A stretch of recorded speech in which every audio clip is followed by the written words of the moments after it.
Hi, everybody. How are you doing? I mean, I guess you just were asked that question. Sorry. Yeah.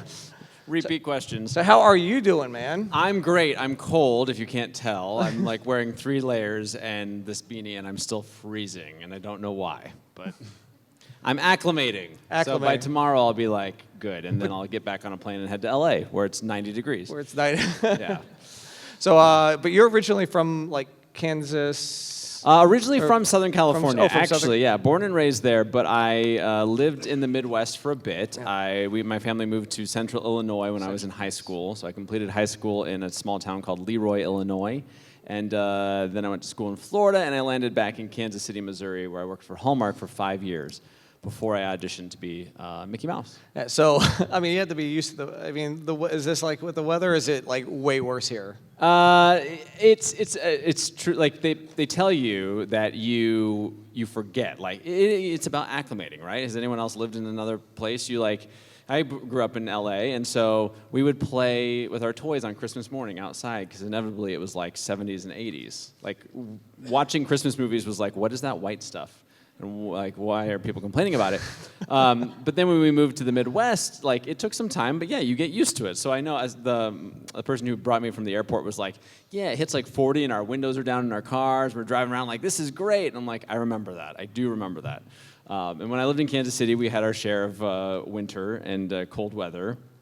I vividly remember walking from my car to the headquarters every morning and my face feeling like it was like gonna rip off because it was so cold. But yeah, you move back to California and your body just kind of gets used to that heat, and yeah, the heater kicks on when it's below 70, which is sad. How'd you get a gig with Hallmark? Well, I went to art school. My love and my first career choice was always art, and so I went to a school called Ringling College of Art and Design in Sarasota, Florida. I studied illustration, and Hallmark was one of the companies that came and recruited. I was really pursuing Disney animation at the time, but their traditional animation program ceased to exist while I was in school, so I kind of had to make a career path change. I pursued Imagineering and was offered an internship with them in Florida, but it was unpaid, unfortunately. And as a college student graduating with the hefty loans looming over my head, I needed a job that paid. And thankfully, Hallmark came out around a few weeks after that first offer and offered me a full-time job with benefits and everything. So I packed up and moved to Kansas City, Missouri. Did you just do the illustrations, or did you write some of the sappy? No, I never wrote the cards. I only illustrated and designed. They have a whole department with very talented writers. I did briefly model for a card, though. I was a hand model. I was holding 2 glasses of wine, and the copy said, "Excuse me, would you care for a glass of liquid clothes remover?" It was pulled off the shelves because some woman, I think in Minneapolis, complained. So it was a little too risque for the Hallmark crowd, but I did have a brief time as a hand model. Not anymore, I look old. But. And then it was during your time in Kansas City that you, we chatted before, but you ended up having some friends who put in a word for you. Yeah, so I was at Hallmark for 5 years, and one night I got an email from a friend of mine who works at Pixar still, and what had happened was Disney decided to look internally for someone who could understudy with the voice of Mickey Mouse, who at that time was Wayne Allwine. Wayne had been doing it for 32 years, took over from a gentleman named Jimmy McDonald in the late 70s. But he was having some complications with health, and so they decided we need someone to kind of start learning from him, and that's when they opened up understudy auditions. So my friend getting that internal email knew that I'd always done a Mickey voice. I was a huge fan. All through high school and college, whenever my friends would bring up Disney or bring up Mickey, I'd give them an, "Oh boy!" And they'd laugh just like you laughed, and I was like, yeah, I'm cool. And then I get this email outlining auditions, and I was like, I don't know if I can say anything other than "oh boy," but I loved Mickey, and this was a once-in-a-lifetime opportunity, so I, practiced a little bit, and I thought it was not that bad, so I took a stab and submitted my audition, and then weeks later I got a call that said, "Hey, we liked what you did. We'd like to hear more." Wow. So how many callbacks did you end up having? I was involved in one callback. Wow. One callback. So I submitted my audition over the phone, and then I was called into the studio in Burbank, so I had to fly myself to LA. I auditioned, I did a 45-minute callback in the studio, which was my first time ever in a recording sound booth. So talk about learning curve. And intimidation. Nothing like so. going into a recording studio for the very first time, and also, I don't know, voice the iconic character of Mickey Mouse, and don't be bad at it. So that was my callback audition, and then I didn't hear anything back for a couple months. And when I did finally hear back, unfortunately, Wayne Allwine had passed away. So it was no longer an understudy. They just needed someone to kind of step in and start taking over.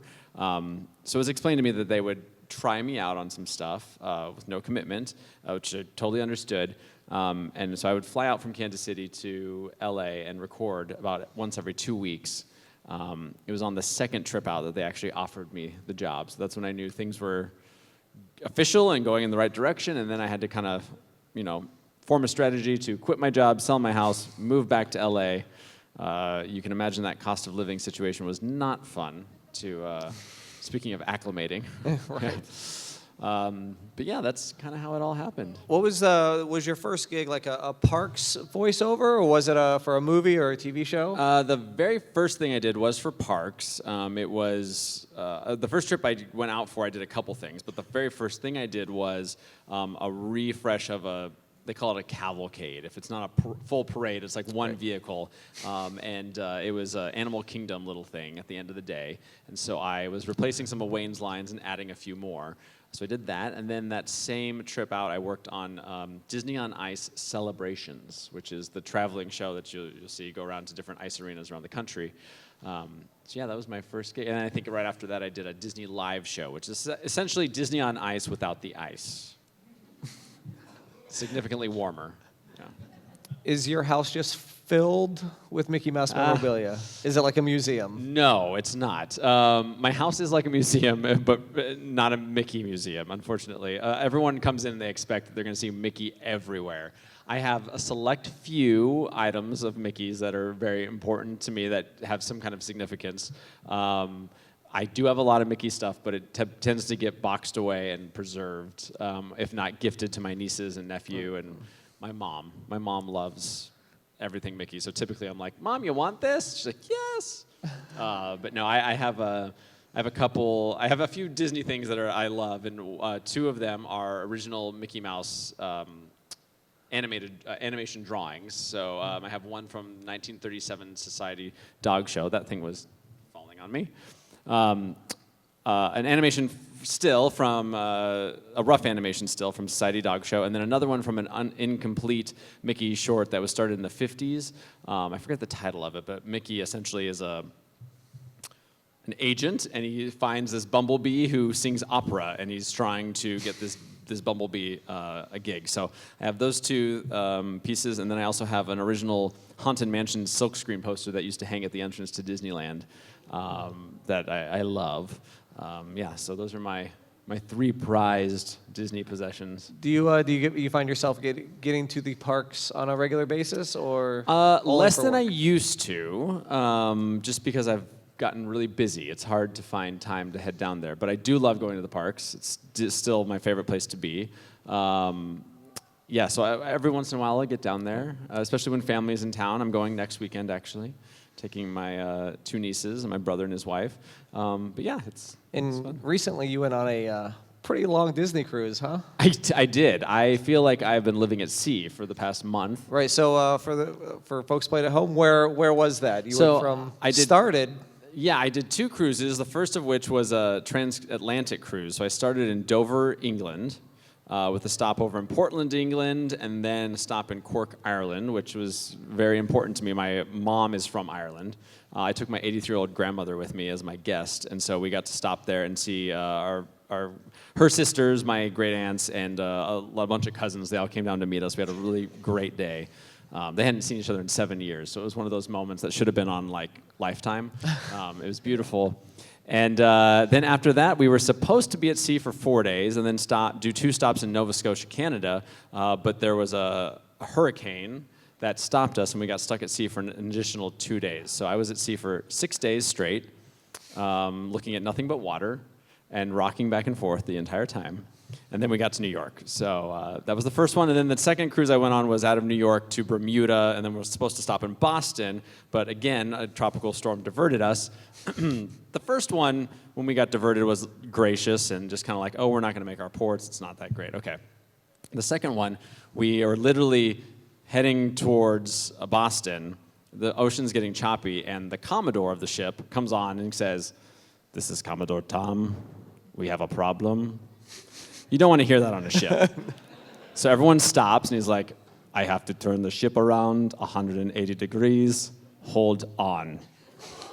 He literally stopped the ship, and then it's not like we made this arc around, right? We went up, stopped, turned around. So that, I have never, it was like you're walking on the walls. It was like a music video where you're just like walking on.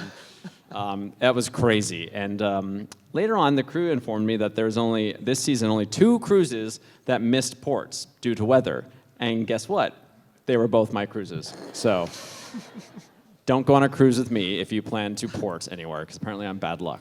So I love cruising. It's one of my favorite things to do, especially on the Disney cruise. Has anybody ever taken a Disney cruise here? Yeah. It is one of my favorite things to do. It's great. Yeah. How many cruises have you been on? That was my 3rd. I'm going on my 4th next month, actually, which is just a personal one. It's not even work-related. It's not even, no. Yeah, now I'm hooked. I'm like, I like this life. Right. Yeah, Yeah. you have to, so you're still silver, you have to get the gold, and then platinum. And then once you're platinum, I think you're pretty good. I didn't realize there was levels like Yeah, this. and you get a discount on my merchandise. That'd You be get to nice. sign up. You get especially with the new cruise ships coming out. Oh, you yeah. get to sign up first. So you have to get I to got a long ways to go, though. I don't know.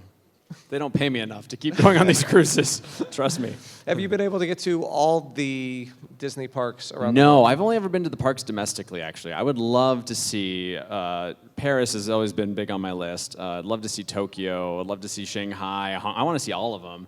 My problem is I want to see all those places as well, and so I'm hesitant to book a trip just to go to a Disney park. I want to go and explore the culture of the country, and then if I have time, see the parks. Now, if it's a work trip and they sent me there, sure, I'll go. That's yet to happen. When I do stuff for those other parks, I just sit in a booth in Burbank, California, and then they email it over, and so my voice gets to travel all over the place. Right. Today, my voice is playing all over the world somewhere, and So- I'm sitting in Minneapolis. At this moment, no you're- offense to Minneapolis, but I'm just saying, my At this voice gets moment, to go to somewhere. Tokyo today, and I, don't. So, no animosity. And lately, you've been doing a bunch of D23 events Yeah. with new friend Ashley Eckstein. Ashley Eckstein a and ton I, of events. yeah, we Ashley's a great friend of mine, fellow voice actress as well as many other talents that Yes. she has, founder of Her Universe. And yeah, we've gotten involved in a lot of D23 things, and we're just having a blast because Ashley and I are just big Disney fans, and we always joke that the dream that got away for the both of us was we grew up with the '90s Mickey Mouse Club, and it was our dream to be on that show. And so now we're kind of like living vicariously and making our own version of that show by just being silly on Instagram and YouTube and whatnot. So we're having a lot of fun with that. Ashley and I are actually going to start touring around different Comic-Cons, doing a show together, talking about just that and how we both were big fans and pursued our creative spirit and our dreams and ended up doing something that, we live a life that we both love. So I'm excited to do more stuff with her in the future for sure. And you recently got to roller skate. Oh, yeah. In bell bottoms. Roller disc, yes, bell bottoms that I own. Everyone asked if I rented those. Nope, that's mine. Those are mine. With Mickey. Yes. How cool was that? Yeah, so we did, this past year, there's a few events that celebrated the anniversary of the Mickey Mouse Disco album. They re-released it on vinyl, and so we had a whole little party at a roller rink in Glendale, California, and Mickey and Minnie came out in their disco finest. Yeah, we all followed suit. I was wearing my bell bottoms, Mickey Mouse t-shirt, a jean jacket, and a little newsboy cap. And then they had this grand reveal and showed what Mickey and Minnie were wearing that night. And they came out, and Mickey was wearing a newsboy cap, a t-shirt, a little jean jacket, and some bell bottoms. And everyone was like, "Did you plan that?" I said, "I had no idea." No idea. No, it's just symbiotic. You can't help it. Do you feel like you always have to go get your picture with Mickey Mouse whenever you go to the parks? Not every time, but when we're at an event like that, I do. I'm like, I need my picture with Mickey. And unfortunately, if any of you are D23 members or at that event, I will apologize now, because typically I will cut the line and push you out of the way so I can get it. Because I'm not waiting in line. And so I go up to the first person, I'm like, excuse me, can I? And I don't think they know who I am either. And they're like, why is this guy asking this? He's so bold. Okay. And then I get in front and I guess it can't hurt to ask, right? You need it for the gram. You got to do it. So you're saying you're a big Disney fan. What is your very first Disney memory? My very first Disney nobody's ever asked me that before. I've been asked what's my favorite. My very first, probably, oh my gosh, I don't know. Probably watching the classic cartoons on VHS. My dad and I would watch those together all the time, and he would pause them, and we'd lay on the ground in what we called our toy room. It was like our family room, and we would draw the characters together. Oh, that's cool. So I think that's probably my earliest memory, because I must have been really young when we started doing that. Yeah. I also remember back in the 80s, they came out with a Walt Disney World play set. It was Town Square, and I woke up on Christmas morning, and that thing was set up in the living room. That was pretty cool. Yeah, that was like 5 years ago. So what is your... It's still set up. Do you have a favorite ride or attraction when you're at the parks? Yes, Haunted Mansion and Pirates of the Caribbean, hands down.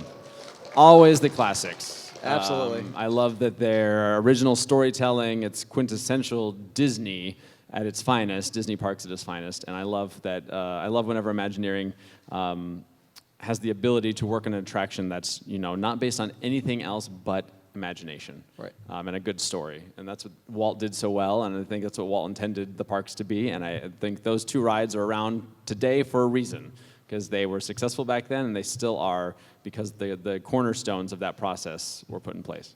All right, well, I still have a ton of questions I want to ask, but I know you guys have questions. So if you guys have questions, please go ahead and raise your hand, and I'll try to get out there to you. Is this thing... Oh, it is wireless. It's awesome. It's magic. All right. The lips are chapped. Since I am lazy, I'm going to go to the closest person to me, and that was right over here. What's your name? My name is Cole Spavin, and I have a question for you. What is the hardest emotion for Mickey Mouse to do? What's the hardest? Yes. The hardest. I don't know if there's anything really hard for Mickey to do. I will say on a lot of times on the TV show Mickey and the Roadster Racers, Mickey and the crew didn't always utilize their Bluetooth feature in their cars, and so instead of talking on the phone, they would scream to one another from vehicle to vehicle, and that would get old in a recording session really fast. So when there's a lot of screaming, it'll tear anyone screaming for an extended amount of time will ruin your voice, right? Well, when you're screaming in falsetto, it's not that great. So a lot of times I would say to the writers, like, can he just pick up his phone right here? Like, Hey Siri, call Minnie. then you'd have a normal conversation. Minnie, I'm right next to you. Yeah, we gotta avoid that giant meatball and take a right-hand turn up here, okay? Great. Instead, it's like, Minnie, watch out! It's just technology, people, technology. Got some questions. Thanks back for the question. here. Good question. What's your name? They didn't like that answer. Sorry. Hi. Have you been on the new Mickey Mouse Runaway Railroad ride yet? No, I have not. I don't even think you can get on it yet, but I've seen some of the technology, and I've heard it's pretty amazing. So that'll be fun. But no, I have not been on it. What's your name? I'm Rob. Hi, Rob. I'm curious. I have the firefighter Mickey Mouse poster, but my understanding is Mickey never touches or looks up to humans except for 3 times, and that's the Walt, a policeman, and a fireman on those prints and statues. Do you know of any other?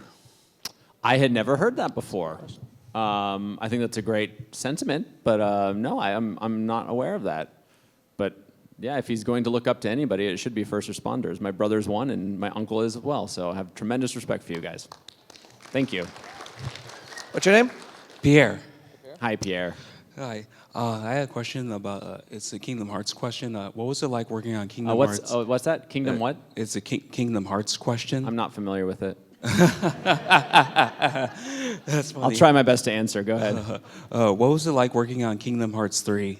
That was fun. Working on any Kingdom Hearts project is a lot of fun because it's totally different than what we normally do.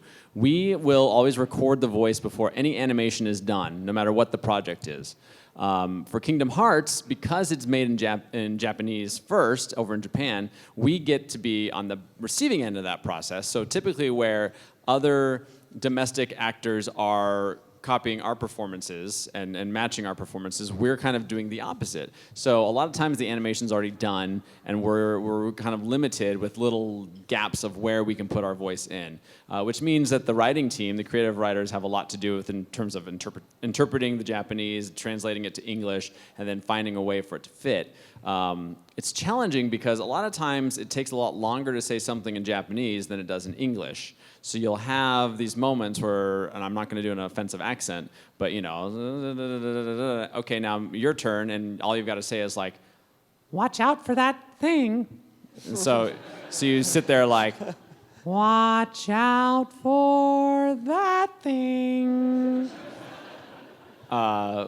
which makes for peculiar acting, and also a very slow recording session. But it's a lot of fun. They're very cool games. People asked us for years what Kingdom Hearts 3 was going to be about, and we legitimately had no clue. So it was not hard to lie. We'd just be like, we weren't lying. We're just like, we have no idea. And then we recorded it, and people still asked us, and we were like, we have no idea, because we only ever see our lines. We don't really get the full story. So, thank you. What's your name? My name is Dublin. I love that name. My mom's from Thank you. Dublin. Great name. My question is, what's your favorite, out of all the animated Disney movies, what is your favorite Disney movie? All the animated ones. Classic-wise, I think it's probably Pinocchio. If we're talking about the renaissance of Disney animation, then it's Aladdin. Yeah, I grew up on all the classics. I watched Pinocchio on the regular, so much that my VHS tape got lines in it and was lagging in places. And then Aladdin, I remember seeing that in the theaters, and I could not stop drawing those characters. So, and the Little Mermaid too. I mean, come on, I love all those. Little Mermaid, Lion King, Beauty and the Beast, Aladdin. Have you? I mean, you've done a ton of conventions now. Have you gone up to Jodie Benson and been like, Oh. I love you. Oh, of course. Yeah. No, the princesses and I are tight. Paige is here right now.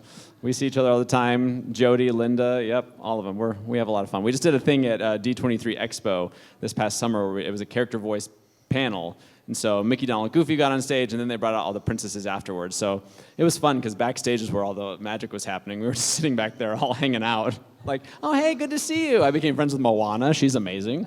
Her mom's cool, too. But at the end, I got to walk off arm in arm with Moana, and I was like... And she did the same thing. She turned to me after I was like, so long, everybody. See you real soon. And she goes... So, cool moments like that. Very nice, very nice. I didn't even see your microphone in hand. I thought that was your staff making that noise. If only, that'd be pretty It neat. would be cool. So I guess my question is, I've asked this of a couple of big voice actors I've seen, and it's maybe a little irrelevant as Disney continues to buy up most every property on the planet.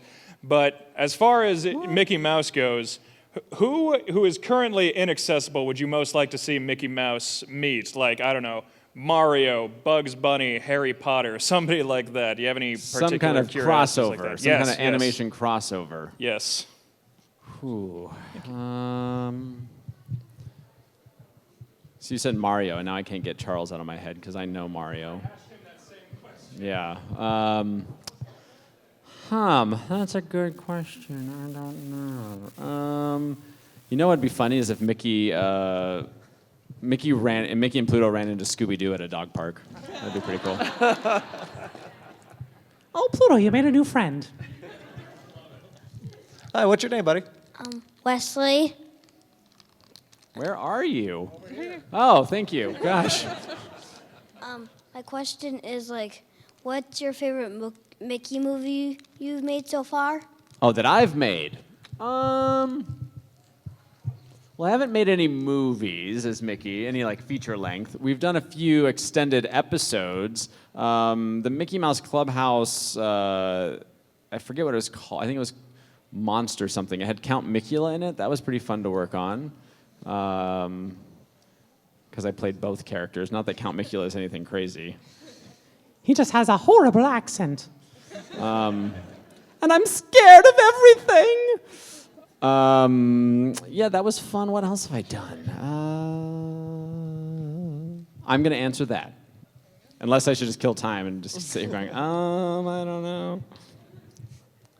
Mr. Allwine had such a long career, 32 years. Yes, he did. How do you keep yourself, number one, healthy? And then also, as you age, your voice changes slightly. So how do you develop your ear then so that you're consistent with the character of people expecting you to sound a certain way? That's a great question.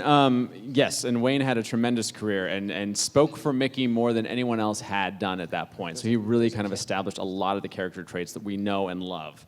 And so I have always admired him before ever even wanting to be the voice of Mickey. And I've continued to try and use him as an example and a threshold really to meet. For your first question, sorry. Voice health, yes. How do I stay healthy? Simple things, common sense things. I don't shout. I don't go to loud concerts. If I'm at a party and it's really loud, I tend to not stay very long. That's social anxiety and vocal health. Yeah, so just that kind of thing. I suffer from really bad allergies, and as a California native, all of those allergies exist in California, so that's not good for me during the summer. It's always a challenge. So it's just being very vigilant. It's teas, it's, nasal rinses, is all that stuff. It's also just, I try to run and work out and stay healthy and watch what I eat, because all of that stuff affects you too. And as you get older, your voice does change. And if you listen to any of the previous voices, Walt included, you will hear that. When Walt started, Hey, Pluto! to where he introduced the Mickey Mouse Club, Hi, boys and girls. it changed because he got older. Wayne as well. Wayne, in some of his beginning stuff, like Mickey Mouse Christmas Carol, he was significantly higher. Oh, Merry Christmas, Mr. Scrooge. And then by the time he was doing some of his last Mickey Mouse Clubhouse episodes, it was more like, Do you see the green bush? so it happens. It's natural. As an actor, you just kind of, what matters more than the sound, a lot of times, is knowing how the character feels, thinks, acts, and what he would say. And so that's where the acting comes into play. Bill Farmer, the voice of Goofy, always says it's not voice acting, it's voice acting. And so, your voice will change, and yeah, you kind of find a pitch in your head and you try to get to that, and there's some familiar things that get you into it. But really, it's more about the acting. So, sure. Hi. So, what's your recording environment usually like? Are you usually alone and then it just gets emailed off somewhere, or do you usually work with other actors in the same space, or how's it work? So I've only ever done an ensemble recording twice in my 10-year career. Ensemble meaning that there are multiple actors in the room. Typically, it's solo records just because of editing capabilities now. It's a lot cleaner to have one actor in the booth, record all the lines, and then they can go and layer them on top of each other. Gives them a lot more flexibility that way. So yeah, typically it's myself in the booth. On the other side of the glass will be a vocal director who is running the session, a sound engineer who runs the board and records everything. Occasionally we'll have clients in the room, so if we're working on a toy for Mattel, maybe someone from Mattel is there. If we're working on something for a Disney park, maybe the show director will come up and they'll kind of help navigate the session just to make sure that in the end everyone's getting what they ultimately had in mind and is best for the project. It's a lot of solo time behind glass. When you're behind the glass, you can't hear anything unless they hit the talkback button. So you'll do something and then you'll see them go.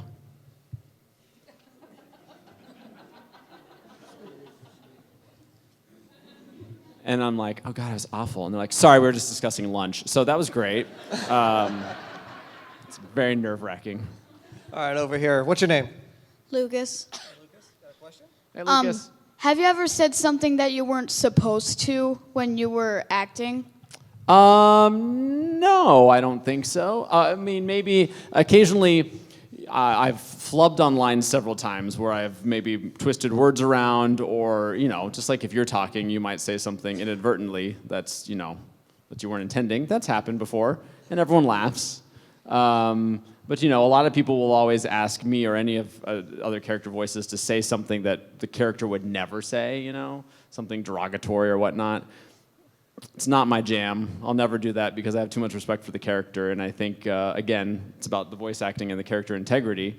There's things Mickey wouldn't do, Mickey wouldn't say, and so if you don't understand that, then you're probably not the person for the job. Absolutely. That made me teary. Hi. Hi. So when you're at a Disney park and you see the kids and they're so excited to see Mickey and stuff, do you just feel good about that, or is there part of you that's like, but I'm the voice? Like you're so, you want to share that and. So I am by nature somewhat of a shy person.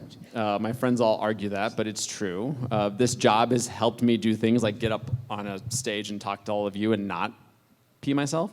No, for me, going to a Disney parks, it's kind of a personal moment when I see those interactions, and I'm warmed by it because it's amazing. But for me, it's more the thought that, as a kid who grew up loving Disney so much and being inspired by the creativity and the story of Walt in particular, to be able to play even the smallest part in that story is tremendous to me and surreal. And when I first started, everyone says, and I still get this today, several of you come up to the table and say, how does it feel? And the answer is it's surreal. It doesn't feel real, but it feels extraordinary. And I hope that 30 years from now, my answer is still it's surreal, because it means it's still real for me. I have moments and memories of myself with my family, and now I'm witnessing that with my nieces and my nephew. And when I see them go to the parks and they get to hug Mickey, or they go skipping through Town Square with Donald, I mean, it's just like, there's nothing like that. So I get to do a pretty cool thing, but at the end of the day, I'm just like you, and that I'm a fan, and I love what the brand stands for and what these characters mean to people, and so I just get to enjoy it. I'm curious, you said that you do your voiceovers before seeing the animation. Have you ever done anything and you were like, oh my God, this is a great idea, but it never came out?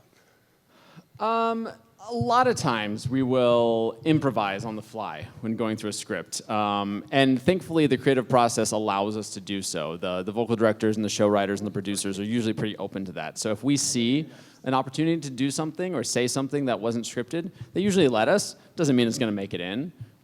Because we'll record months before an episode ever even gets storyboarded or sent off for animation. So. But I mean, is there ever been a project that's come across you, did it, and it never came out? Oh, like the project never made it out at all. Yes, I know that's happened. I couldn't tell you what, but I know there's been a couple things that I've worked on and then been like, hey, whatever happened to that? And it's like, oh, it got canned, or they chose a different route. A lot of times we'll work on something and then we'll come back and rework it and rework it and rework it to the point where it's not even recognizable as the original concept. And I worked on a few things like that where I was like, this is going to be so cool. And then the end result, I was like, I won't say what they were for. Throughout your career, has there ever been instances where you meet other celebrities or people and you kind of have that fan moment? Or what's your favorite one? Yeah, I mean, there's definitely people that I admire creatively. I've never been that guy that's like, oh my God. If Oprah walked in here, I would be that guy. I'd be like, but I've had a chance to meet a lot of cool people. I worked with Neil Patrick Harris on the 60th for Disneyland, and he was phenomenal. He's just like a good guy. I've had a chance to meet Josh Gad, Olaf, Jonathan Groff. I mean, I'm gonna forget everyone I've gotten to meet. Like I said, Moana. That's not her real name, but I'll butcher it if I say it. So for me, like those fan moments are especially when I get to meet anyone from the Disney legacy. There's people who have contributed to this company and this brand and this legacy that I love so much. So like being able to call Paige O'Hara my friend, Jody Benson, like Bill Farmer is one of my greatest friends on the planet now. It's like, to me, that's incredible. He's goofy. He's goofy through and through. And, you know, I could call him up right now and be like, hey, Bill, what's going on? I'm sitting at a panel. Say hi. And he'd be like, gosh, hi, everybody. Thank you. He hates when people impersonate him. But yeah, so I can't think of a one person that I've like really geeked out over, but you know, it's cool to work on projects and be friendly with Bob Iger, you know, or all of the above of Disney people. A lot of the, you know, Richard Sherman. I'm trying to think who else. Gosh, there's so many cool Disney people. So, Randy, how you doing? Good. Thank you for asking. Nobody asked that yet. Rude. Out of curiosity, are you currently doing any other character voices? No. So when I started, I wasn't a voice actor. Oswald. No. I wasn't a voice actor, so I focused on Mickey primarily for the first few years. I made that conscious decision just to devote myself to that character. I do have an agent now, and I audition for stuff all the time, everything from McDonald's commercials to new animated shows that are coming up. Nothing that you would be aware of at this point, no other big characters, but you know, at the end of the day, if all I ever do is Mickey Mouse, I think that's okay. Yeah, I'm happy with that. And I still maintain, I went to art school, I'm still an artist, I still have a design company that I run, so I'm pretty divided with my interests, and I like it that way. I'd get bored if I did one thing and only one thing, so it's nice that I can do voice acting and art and design and produce some stuff and, you know, have my hands in a bunch of stuff. What's your name? Where'd the microphone John go? Berryhill. Oh, thank you, Milo. Why did Disney buy Fox? Why did Disney buy Fox? That's a question you'd have to ask Bob Iger. They, believe it or not, they don't include me in these decisions. So, Are you excited for Tuesday? Yes, the launch of Disney Plus. How many people in here are getting Disney Plus? I feel like that was a trick question. I was like, "What's happening?" Yes, I'm great. I'm getting my teeth cleaned on Tuesday. I'm so excited. That's awesome. I can't Disney wait. Plus. I'm excited. I'm an aspiring voiceover artist. Awesome. Do you have any advice for where I could go to be heard? To be heard. Do you have a demo reel? Okay. And do you have an agent? Okay. So if you're interested in voice acting, the first thing we always say is take the classes wherever you can find them, right? And it don't have to necessarily be voice acting classes. It's just acting classes in general. And I'm assuming you're already there. So then you create what's called a demo reel, which is a sampling of all of your greatest strengths. It's the same as a portfolio or a resume, but for a voice actor, it's an actual file that has audio clips on it. And then you would shop that around to get an agent. So I'm assuming there's got to be local agents out here. I would start there. But don't be afraid to submit your stuff to agents in New York and LA, because that's where a lot of the work is. And the great thing about voiceover, as I'm sure you know, anymore, you can do stuff from all over the place. A lot of times they'll still prefer you walk into the room. And I'll get auditions all the time that say, you have to be in LA on these dates, whatever. But you know, a friend of mine is a voice actor in Kansas City, and he has narrated the Academy Awards from his studio in Kansas City while the Academy Awards are live. So technology is really opening the door to a lot of fun opportunities. Yeah, I guess advice to you would be pursue the local market with an agency first, because without an agent, you're really not gonna have your pulse on what's out there.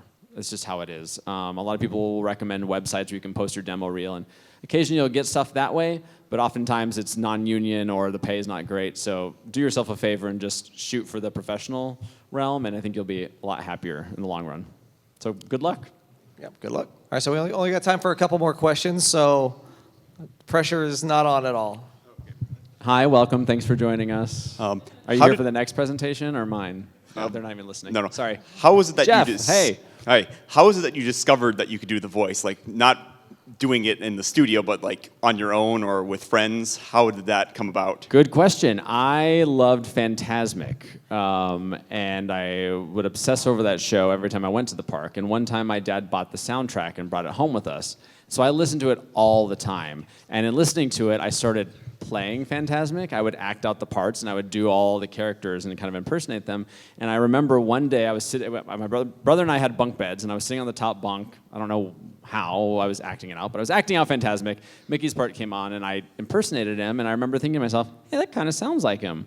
And so based on that experience, I just kind of kept doing it and practicing. And like I said, then friends would say something and I'd do my Mickey voice. And so that's kind of where it all started, just playing around. If you had one opportunity to ask one question by some miracle of Mr. Disney, what would that question be? Oh, it would have nothing to do with Mickey. It'd probably have nothing to do with the Disney company as we know it now. I'd probably ask him about his workshop and what his favorite tool or project was. Yeah, not to draw comparisons by any means, but Walt was a big train fan and had a little railroad in his backyard, as do I. I love steam. I'm a steam locomotive engineer, mechanic myself, and I have a workshop in my backyard. And I often think that it's very similar to Walt's barn that he had, because it's my favorite place to be. I love using my hands. I love tinkering around and stuff. And I think I would talk to Walt about that side of his life, his personal hobbies, and less about the business side of things. All right, last question. No Drum pressure. roll, Everyone please. is looking at you. Here we go. You mentioned character integrity a couple times. I know Disney's real strict on even the people who play them in the parks.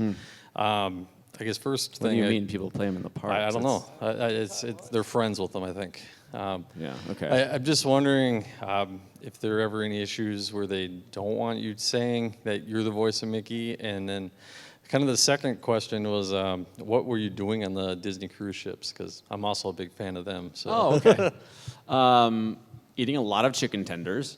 But to your first question, character integrity. So a lot of people ask me, are there rules about what can I tell people I'm the voice of Mickey Mouse? Yes. It's like if you're a dentist or a lawyer or, I don't know, a Target employee. If somebody asks you what you do, you're allowed to say what you do. So yes, I can tell people that. It's really, again, I keep using the phrase common sense, but it comes down to common sense. And, if I'm meeting somebody and they're like, this is my 2-year-old child, look, it's Mickey Mouse, I respectfully would love to entertain what they're trying to do, but it's also important to me to tell that child that I sound like Mickey Mouse, I'm not Mickey Mouse, and I'm not. I am the voice of Mickey Mouse right now. I'm the 4th, I'm not the last, and Mickey is so much bigger than I am. So it's important for me to let that kid know that I sound like Mickey Mouse, but Mickey Mouse is still real. And also, along those lines, a lot of times people want me to do stuff on video, and I don't do that on video because seeing his voice come out of this bald head is not the same as watching Mickey at the parks or on TV. And so I just try to be respectful of that magic and make sure that, we're preserving it as well as possible. There's always a chance, to sit and talk to people like you who are fully aware and interested in the behind-the-scenes magic, and I'm happy to do that. But I just try to be aware of the magic at all times. So.